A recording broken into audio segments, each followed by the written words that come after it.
কখনো কখনো ভালো কথা বললে অনেক হাজার হাজার পুলিশের কনস্টেবল আছে খুশি হবে, ভবিষ্যতের লোকেরাও খুশি হবে।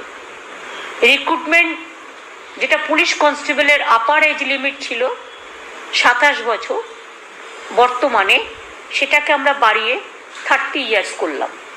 তাতে কি হবে, যেহেতু তাদের ট্রেনিং নিতে হয়, অনেক কিছু করতে হয়, তারা ট্রেন্ড ফোর্সেস, সেই জন্য অনেক দিন ধরে তাদের একটা ডিম্যান্ড ছিল যে বয়সটাকে যদি একটু বাড়ানো হয়, সেই জন্য আমরা তাদের বয়সটা 27 থেকে বাড়িয়ে 30 করলাম। Compensated appointment under exempted category relaxation with respect to age and physical measurement will be provided to the next of kin of the deceased police personnel.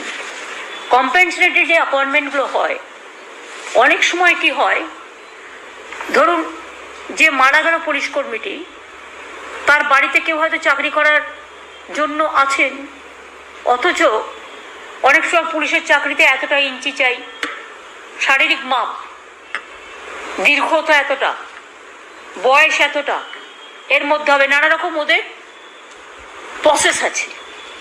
কিন্তু কম্পেনসেটেড অ্যাপয়েন্টমেন্টের ক্ষেত্রে যদি কেউ মারা যায় কাজ করতে করতে, ডিউটিরত অবস্থায়, এবং পুলিশ কাজ করতে করতে, তাদের জন্য এগুলো এক্সেম্পটেড ক্যাটাগরির মধ্যে নিয়ে এসে রিল্যাক্সেশন দেওয়া হবে।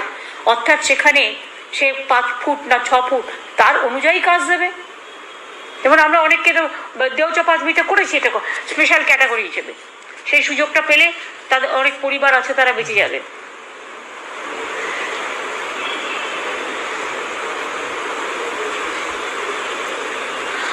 আর একটা ছিল যে relaxation of upper age limit up to 35 years and physical measurement will be provided in promotion to constable from civic volunteers, village police, home guard, NVF and civil defense.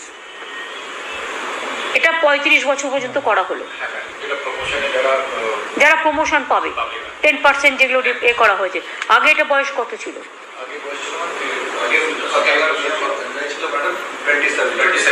27 ছিল।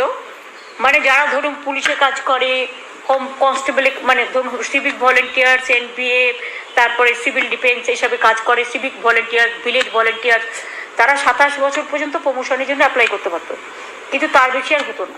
ফলে এইটাকে বাড়িয়ে 35 বছর করা হলো। কন্ট্রাকচুয়াল ড্রাইভার্স এবং police, Kolkata police